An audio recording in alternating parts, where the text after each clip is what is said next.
When I regained consciousness, the first thing I saw was my mother's face. But it wasn't love that lived in her eyes that day. It was hatred.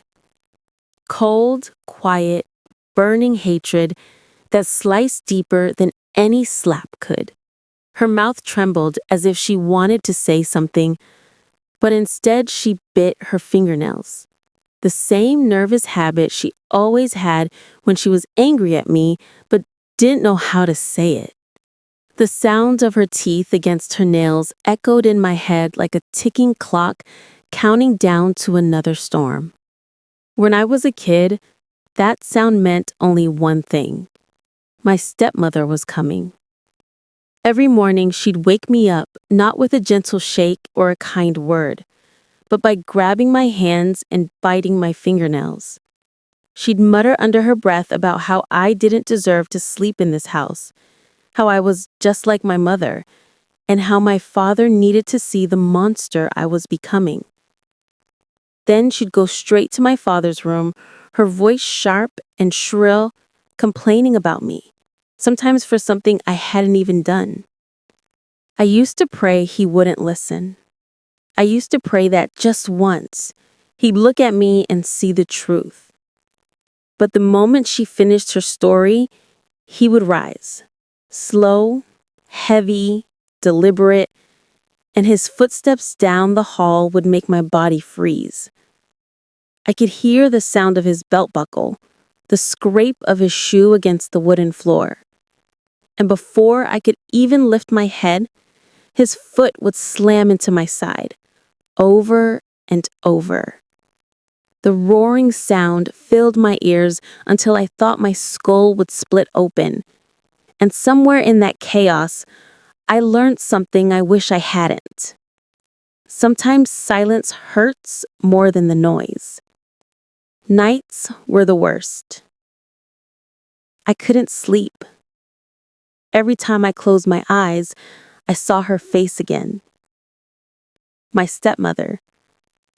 Her mouth twisting with fake concern, whispering something in my father's ear. Then the shouting. Then the blows. Then the darkness. For years, I thought this was normal. I thought this was what love looked like. Punishment, apology, punishment again. It took me half my life to realize it wasn't love at all. It was control dressed in family clothing. When she told me her story, the woman I met years later, it was like hearing an echo of my own life. She said whenever she enters her father's house in her dreams, she hears herself screaming, "Don't hit me, don't hit me." Every wall in her memory still carries that sound. And when I listened to her, I understood what I had seen in my mother's eyes that day. The same fear, recycled, inherited, unhealed. Her father had left her mother when she was just a child. He'd taken custody, remarried, and brought her into a house that was never really hers. The new wife complained, just like mine did. The father hit, just like mine did. Morning to night, pain became routine, and silence became her only way to survive. She said, "For 18 years, I believed every man in the world wanted to hit me." And when she got married, that belief didn't die. It grew. Every time her husband entered the house, every time his footsteps echoed in the hallway, every time he reached for her, her body froze. She told me she would wake up at night screaming, "Don't hit me, don't hit me," even though no one had touched her in years. It wasn't her husband she was afraid of. It was the past, still living inside her, still whispering, still striking. I once said in a talk that children of broken homes carry every problem in the universe that you'll never find in a book. Because when parents fight, when love turns to pride, when homes split in half, children don't just get caught in the middle. they get buried under it. The walls stay standing, but the souls inside crumble quietly. And when the dust settles, no matter who wins between the man and the woman, the children always lose.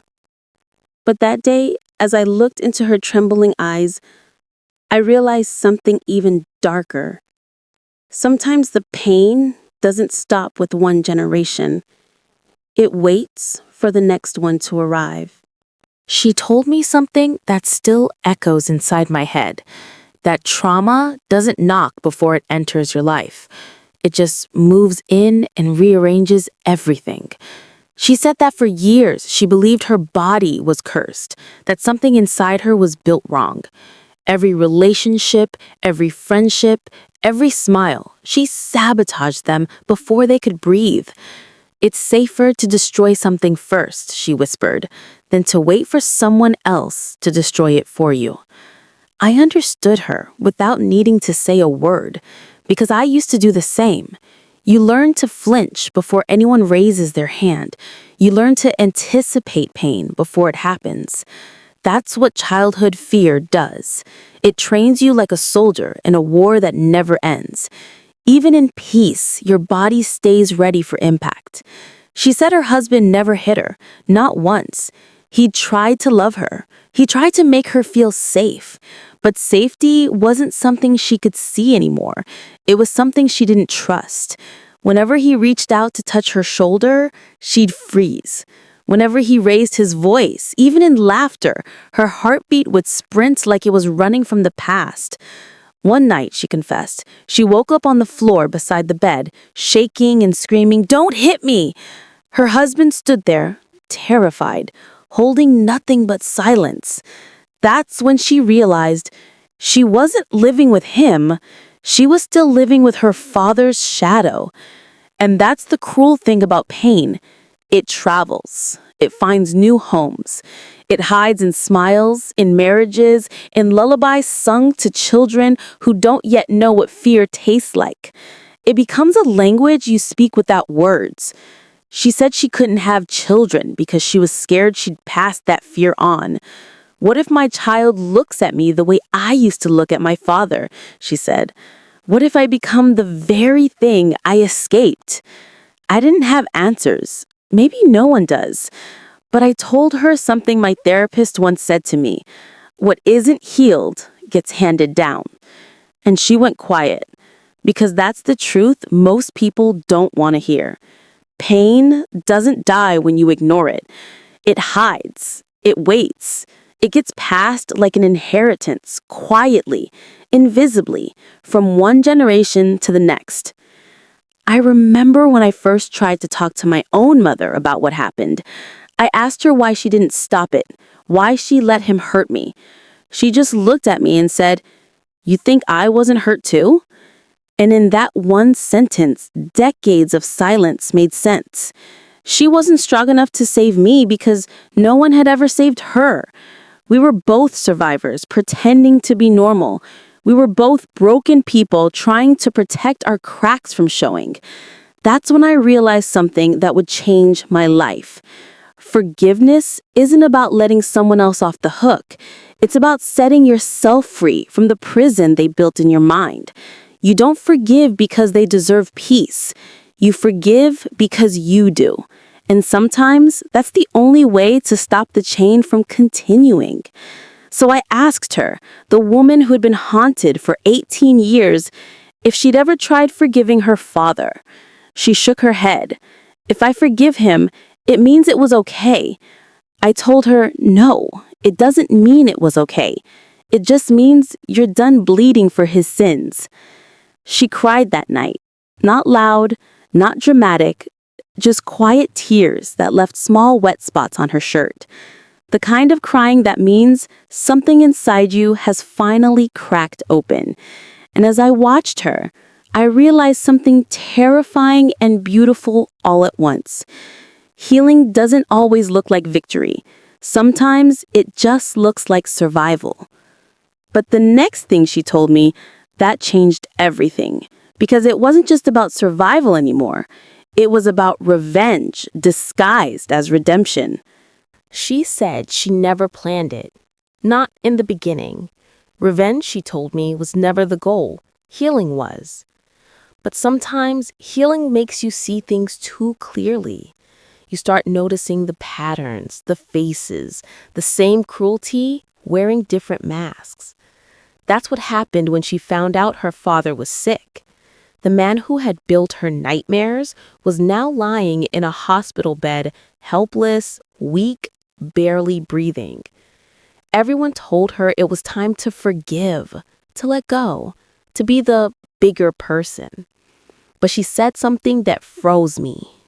You can't ask a wound to forgive the knife. For days, she fought with herself. One part of her wanted to see him, the little girl who still believed her father would one day say, "I'm sorry." The other part wanted him to feel what she felt, the fear, the shame, the powerlessness. She told me she stood outside his hospital room for an hour, holding her breath, watching him through the glass. Machines beeped, tubes ran into his arms, and for the first time, he looked smaller than her. Not physically, but in spirit. The monster was human now. And that realization didn't bring peace. It brought confusion. She walked in. The nurse said he hadn't spoken in days, but when she said his name, his eyes moved. Slowly, but they moved. And in that fragile moment, years of buried pain started to tremble inside her. She sat beside him. Her voice was steady, but her hands were shaking. "Do you remember," she whispered, "how you used to hit me for things I didn't do?" He blinked once. She continued, "Do you remember how you believed her every word? How you chose her over me?" His lips trembled, but no sound came out. For the first time, she didn't want an apology. She didn't need one. What she needed was for him to hear her, really hear her. So she spoke, not as a child, not as a victim, but as a woman who had survived everything he tried to break. She told him about the nights she couldn't sleep, the voices she heard, the panic that still lived in her chest. And as she spoke, something strange happened. Her voice got stronger. Each word pulled another piece of herself out of the past. When she finished, she stood up. He tried to say something, maybe her name, maybe sorry, but she didn't wait to hear it. She looked down at him and said, "You can't hurt me anymore."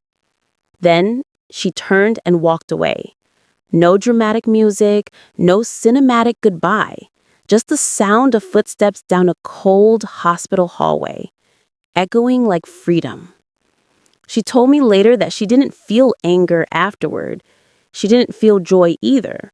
What she felt was emptiness, the kind that comes after a storm when the world is too quiet.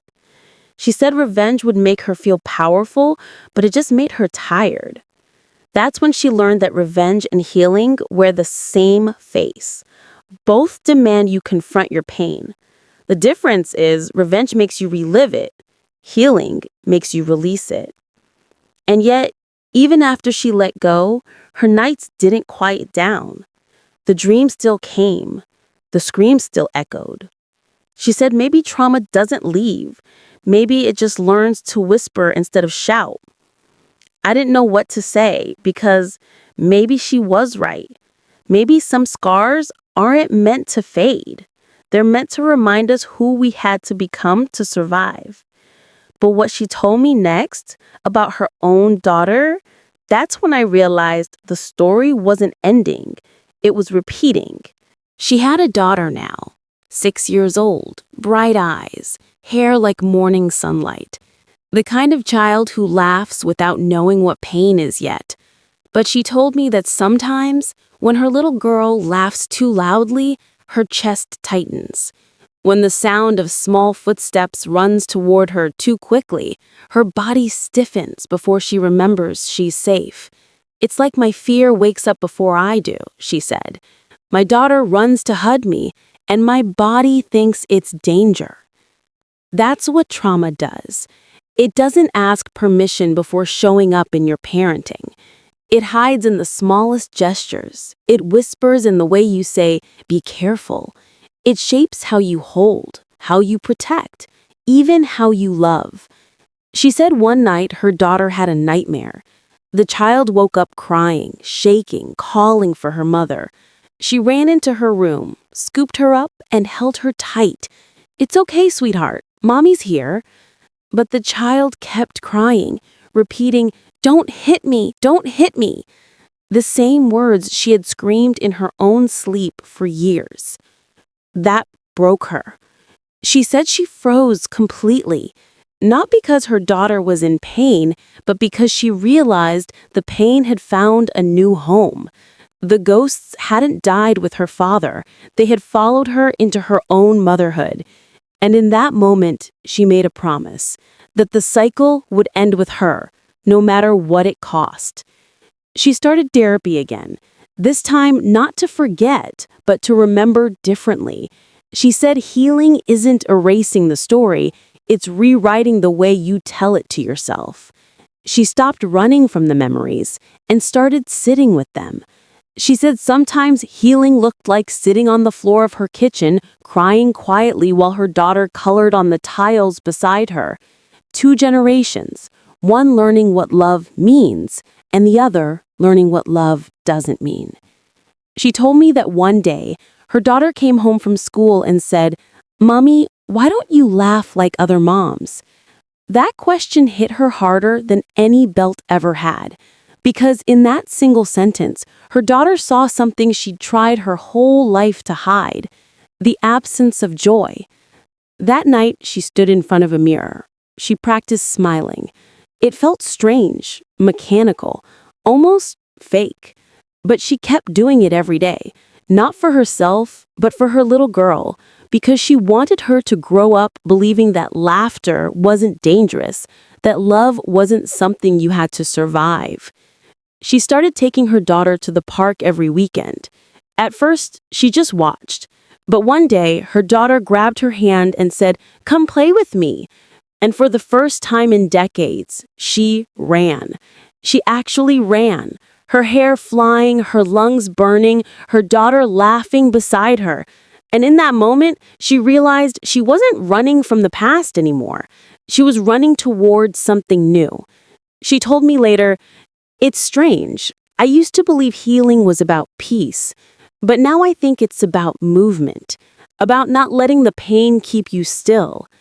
And I understood exactly what she meant, because sometimes the most radical thing a broken person can do is simply choose to keep living. But I didn't expect what came next. The day she decided to face the one person she had avoided her entire life, her mother. It had been 23 years since she had last seen her mother. No calls, no letters, just silence, the kind that grows roots inside you. She told me that every time she tried to imagine her, she saw the same picture. Her mother standing in the doorway, saying nothing while her father raised his hand. That memory had played on repeat for so long, it became the only version of her mother she knew, the silent witness. But life has a strange way of bringing you back to the places you swore you'd never return to. Her mother had fallen sick, not dying, but close enough that the doctor said, "You should come." She didn't want to. She said, "I've forgiven her in my head, but not in my bones." Still, something inside her, maybe the same instinct that makes you slow down at a wreck on the highway, told her to go. When she reached the old house, everything smelled the same: detergent, dust, and regret. The curtains hadn't changed, the clock on the wall still ticked out of rhythm, and then she saw her mother sitting on the sofa. Smaller, thinner, older, but those eyes, they were the same. The same eyes that had looked away all those years ago. For a moment, no one spoke. It was like time itself was holding its breath. Then her mother said softly, "You look like her." She meant the stepmother. And for a second, anger almost won. But instead of exploding, she just asked, "Why didn't you stop him?" Her mother's eyes filled with tears before the words even came. "You think I didn't try?" she said. "He told me if I spoke, he'd take you away. And I believed him. I thought staying silent would protect you." Silence. That word again. It had been both their weapon and their prison. She said she felt something inside her shift, like the ground moving after an earthquake, because for the first time, she saw her mother not as the woman who failed her, but as another victim of the same storm. 2 generations, both punished by the same man, both silenced by fear. They talked for hours about the nights they both pretended to sleep through the screams, about how her mother used to stand outside the door, holding her breath, praying it would end. She told me she had never cried that hard in her life, not when her father died, not even when she gave birth. Because that night, the child inside her finally met the mother she had been missing for decades. Before leaving, she asked her mother one last question. "Do you regret it?" Her mother took a long breath, eyes heavy with years of guilt. "Every day," she said, "but regret is a slow poison. I hope you choose differently." She hugged her. For the first time, they held each other not as strangers bound by blood, but as 2 broken women who finally stopped pretending they weren't broken. And as she walked out of that house, she said the air felt lighter, not because the past had vanished, but because it had finally been seen. Later that night, she told me, "I used to think forgiveness was about words. Now I know it's about presence. Being able to sit with the person who hurt you and not let the old version of you take over." And as she said that, her voice trembled, not from pain, but from peace, the kind that doesn't come all at once, but in slow, fragile breaths. But just when she thought she had finally closed every door of her past, one unexpected message would open a new one, a message from someone she never imagined would reach out. The message came late at night, 2:14 a.m. She was sitting on her balcony, wrapped in a blanket, half listening to the hum of the city, when her phone buzzed. Unknown number. One line on the screen. "I need to see you before it's too late." No name, no context. But she didn't need one. Some words carry a scent, a rhythm, and she recognized this one immediately. It was her stepmother. Her hands started shaking before her mind even caught up. Decades of buried memories came crawling back like ghosts that had been waiting for an open door. The biting, the complaints, her father's footsteps. Her heart began pounding in her throat. She almost deleted the message. But something, maybe curiosity, maybe closure, made her reply. Where? They met at a small cafe on the edge of town. Rain was falling that morning, soft but constant. When she walked in, she almost didn't recognize the woman sitting by the window. The stepmother's hair had gone gray, her shoulders curved inward like someone who'd been shrinking from life for years.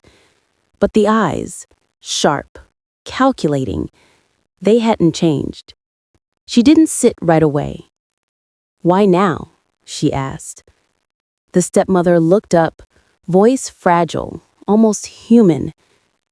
Because I'm dying, and I can't carry this anymore. For a moment, there was silence thick enough to drown in.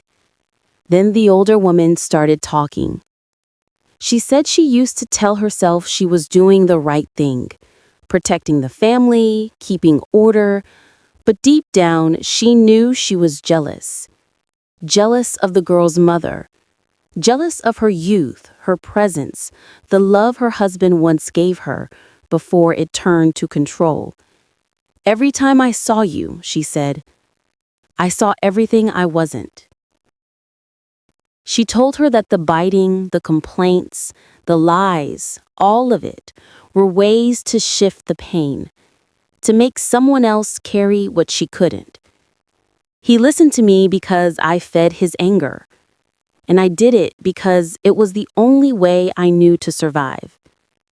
She said she wanted forgiveness, but the younger woman didn't answer.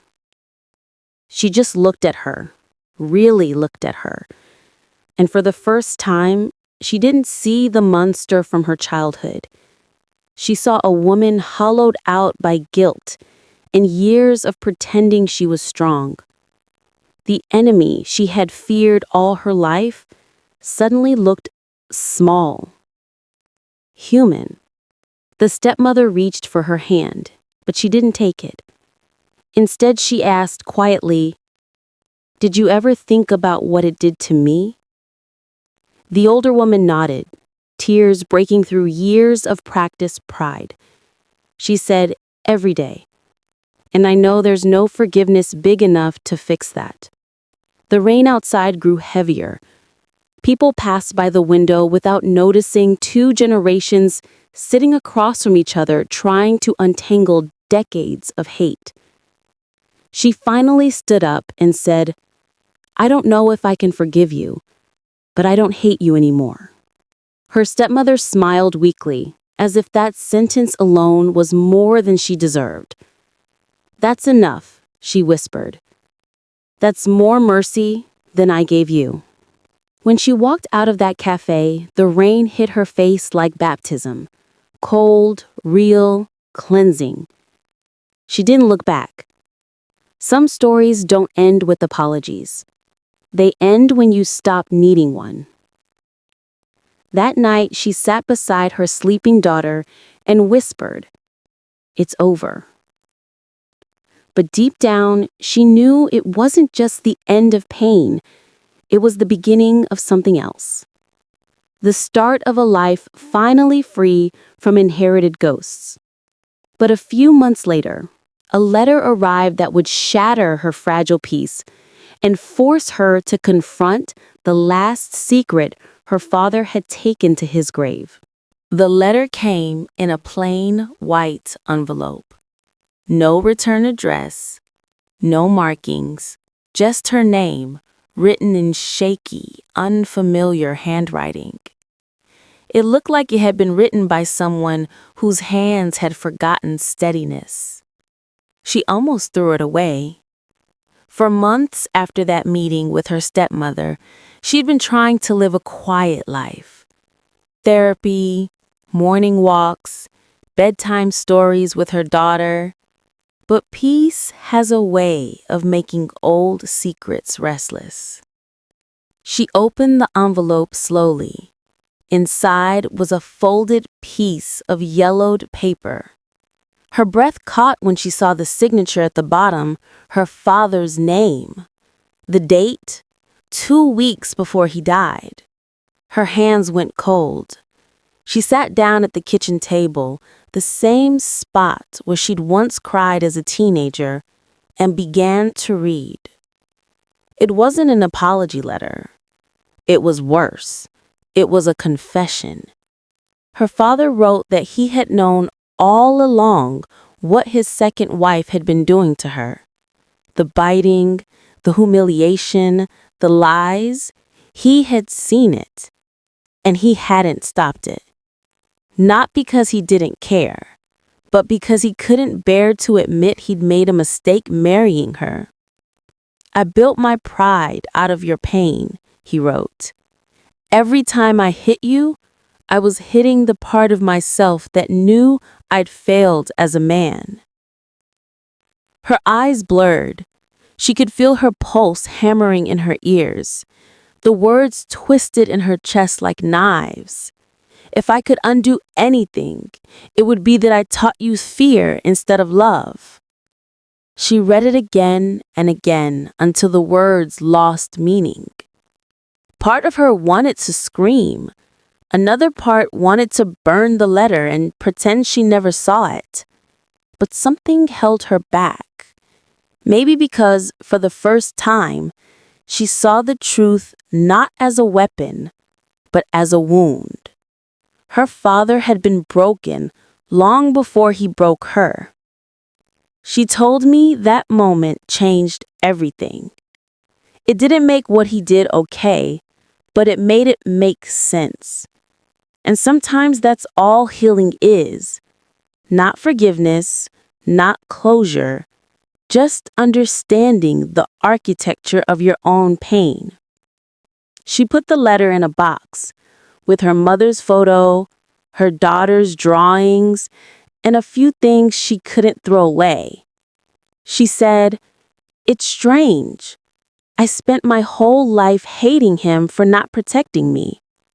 Now I see he couldn't even protect himself." That night, she couldn't sleep. The letter sat on her nightstand, whispering memories she'd buried deep. Around 3 a.m., she got up, went outside, and sat on the porch. The sky was gray, the world quiet. She lit a candle and said out loud, "I release you." Not to excuse him, but to free herself from the invisible thread that had tied her life to his mistakes. As the candle flickered, a gust of wind blew through, strong enough to make her shiver. She said it felt like something left with that wind, something heavy she'd been carrying for years without realizing it. When she went back inside, her daughter had crawled into her bed, holding her pillow.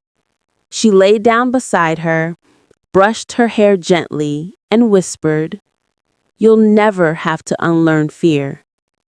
For the first time in her life, she believed it. She said later, "Maybe we can't rewrite the past, but we can stop it from writing the next generation." But healing has a cruel sense of timing, because just when she thought she had finally closed every chapter, one unexpected visitor arrived at her door, bringing with them the truth about her father's final days and one question she wasn't ready to answer. It was a Sunday afternoon, quiet, almost too quiet. Her daughter was in the living room building a puzzle, sunlight falling through the curtains like soft gold. She was making tea when someone knocked on the door. 3 short knocks, firm, hesitant, the kind of knock that belongs to someone who isn't sure they should be there. When she opened it, an old man stood on the porch, late 70s maybe, worn jacket, trembling hands, eyes that carried too much memory. "You don't know me," he said, voice unsteady, "but I knew your father." Her heart clenched. She wanted to close the door, but something in his tone, guilt, exhaustion, truth, made her pause. "Can I come in for a moment?" he asked. Against every instinct, she nodded. He sat at the edge of the couch like a man visiting a grave. He began, "I worked with your father. Back when he got sick, he told me something, asked me to tell you, but I didn't have the courage." Her hands tightened around the teacup.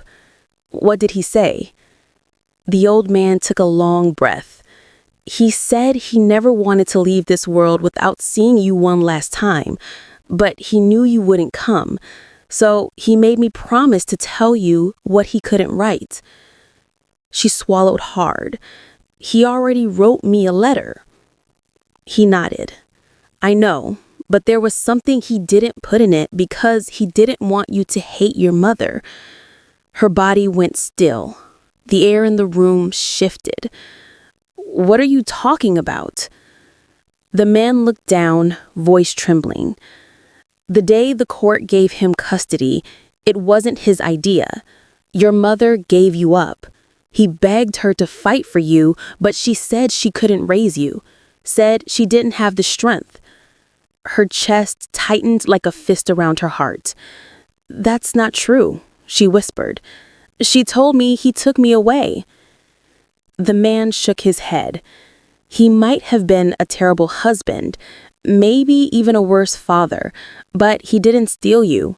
She handed you over, and he never forgave her for that, not until the day he died. She stood up, dizzy. The room felt too small, the air too thick. For so long, she'd built her story on a single foundation, that she had been taken, that she had been the victim of her parents' war. Now, that story was cracking open. Her mother's silence, her father's rage, her own pain, all of it rearranged itself in that instant, forming a truth that hurt in a different way. It wasn't betrayal that shaped her childhood. It was abandonment. The old man stood, his eyes heavy with regret. He said he wanted you to know that he didn't hate her. He just didn't know how to love anyone after that.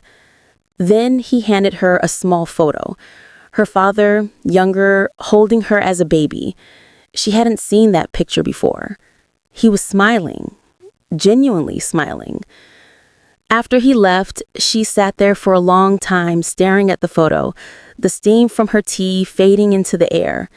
For years, she had carried her pain like proof of what they'd done, proof that she had survived. Now she realized she'd been carrying only half the truth. That night, she didn't cry. She didn't scream. She just sat in her daughter's room, watching her sleep, and whispered, "I won't run from the truth anymore." Because maybe that's what healing really is. Not finding peace, but finding the whole story. And for the first time, she felt something close to freedom. Not because the pain was gone, but because she finally knew where it came from. But just when the truth seemed to settle, she received one final call. A voice from the past she thought was long gone, and it would lead her to the one place she swore she'd never return. The call came just as she was putting her daughter to bed.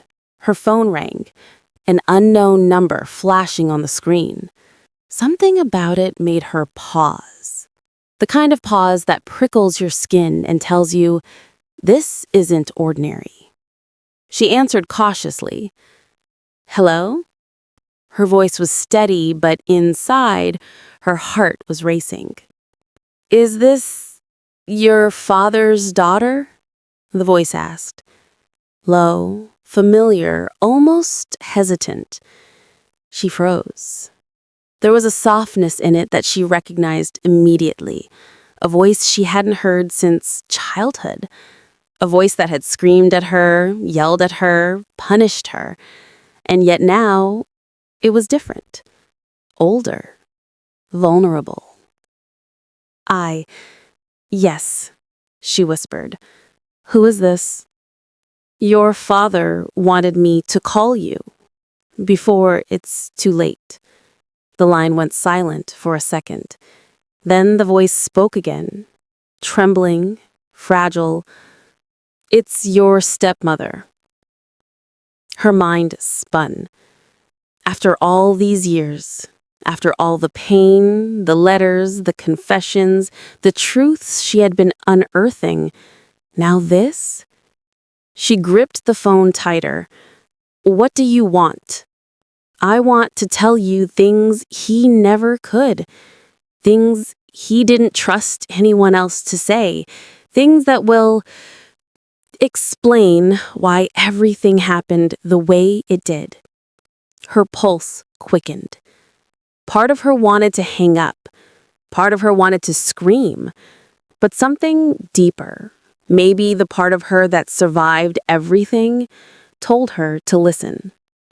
"Meet me tomorrow," the stepmother said softly, "at the old cabin by the river, noon. Don't bring anyone. Just come." The line went dead before she could respond. That night, she couldn't sleep. The city hummed quietly outside her window, but her mind raced. Every memory from her childhood, every scream, every bite, every echo of pain started stitching together into a new pattern.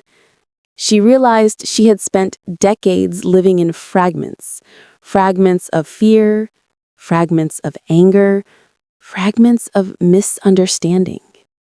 And now all the fragments were about to collide.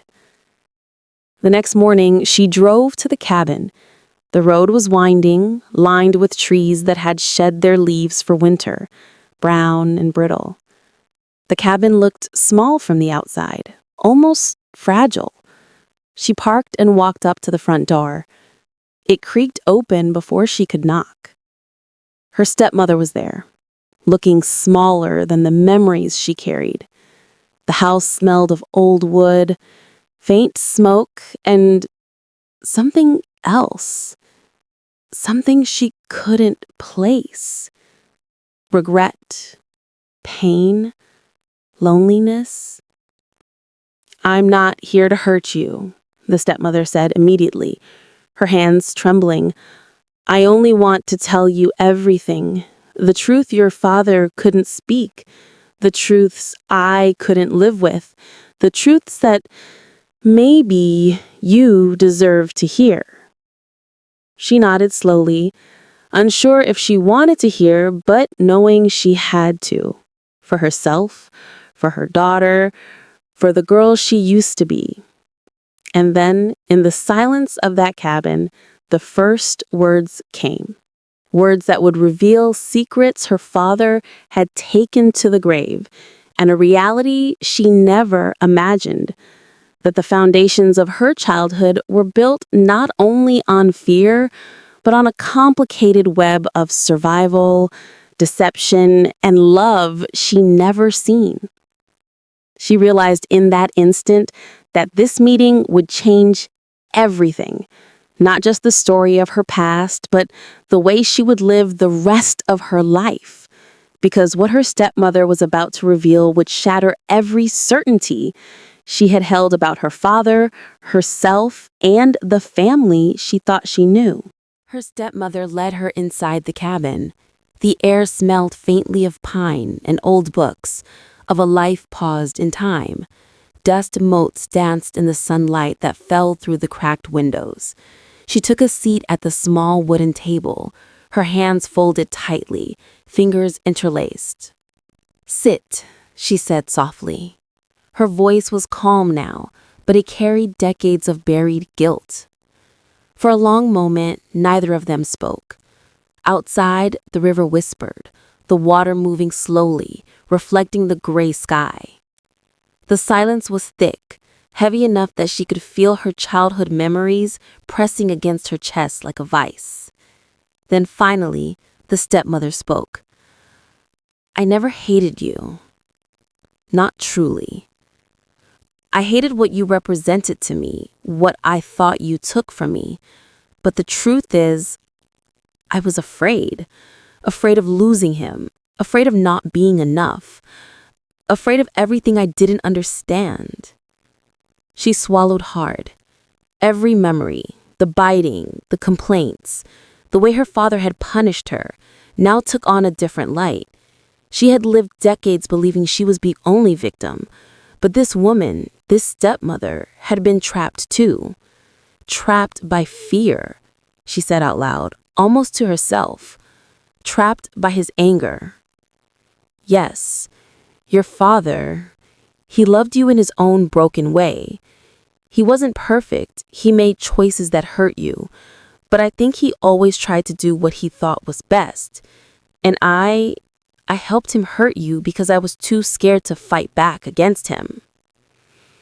The words hit like cold rain. She closed her eyes. All those nights trembling, all those years waking up screaming in her own home, all the panic that had taken root in her chest, they didn't disappear, but a strange understanding began to creep in.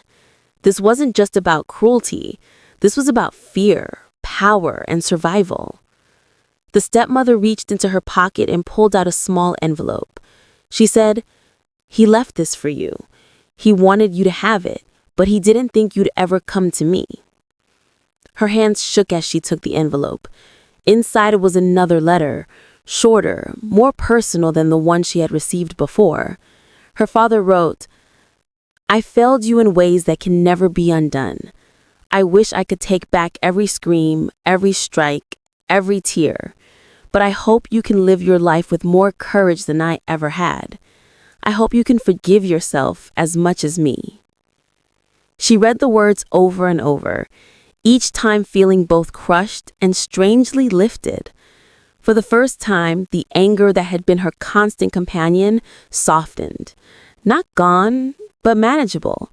She realized that the story she had been telling herself all these years, that she had been utterly powerless, was only half the truth.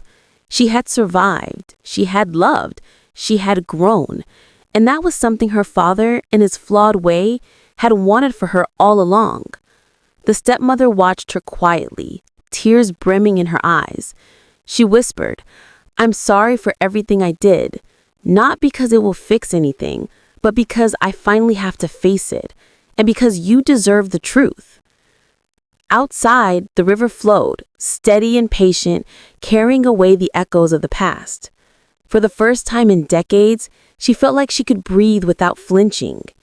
She looked at the woman across from her, not an enemy, not a monster, just another human being who had done the best she could with what she knew. And in that moment, she understood something profound. The story of her childhood, her father, her mother, her stepmother, wasn't just a tale of fear. It was a testament to survival, resilience, and the fragile, messy ways people try to protect themselves and others.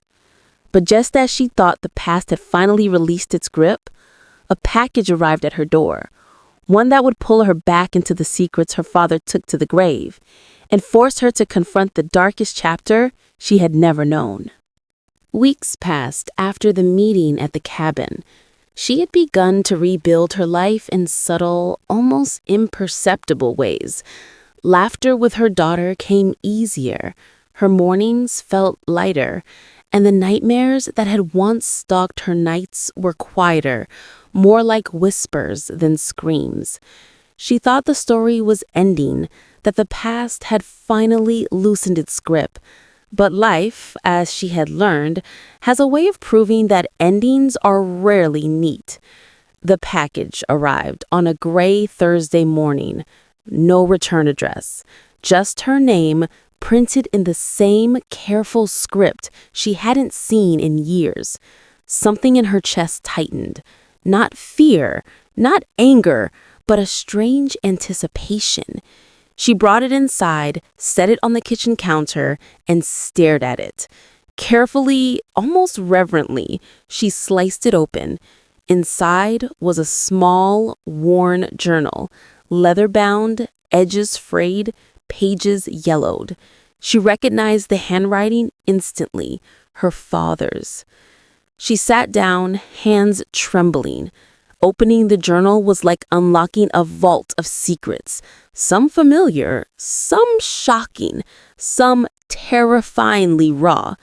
The first entry was dated decades ago, the day her father had taken her from her mother. He wrote about his fear, his anger, his shame, and his love. Every word was weighted, every line a struggle between the man he wanted to be and the man he had become.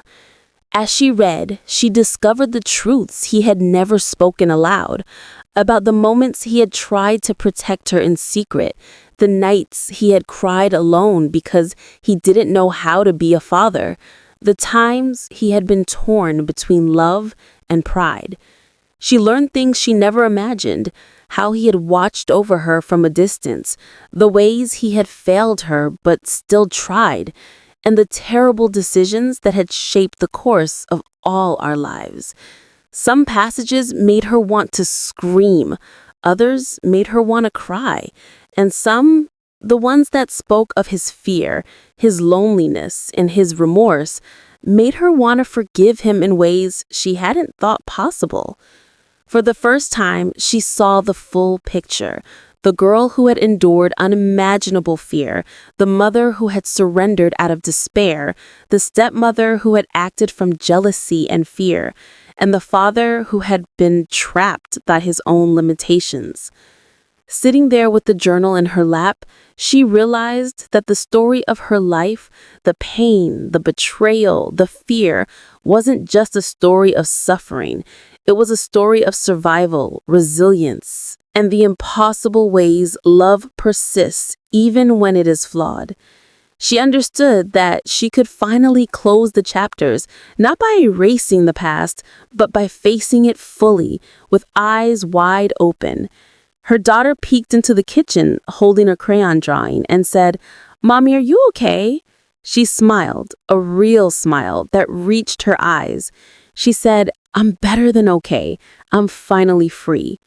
The journal would remain on her shelf, a reminder of the shadows she had walked through, the truths she had unearthed, and the strength she had discovered in herself. And while the echoes of the past might never completely disappear, she finally understood this. Surviving isn't just about enduring the pain. It's about owning the story, learning from it, and making the next chapter something worth living.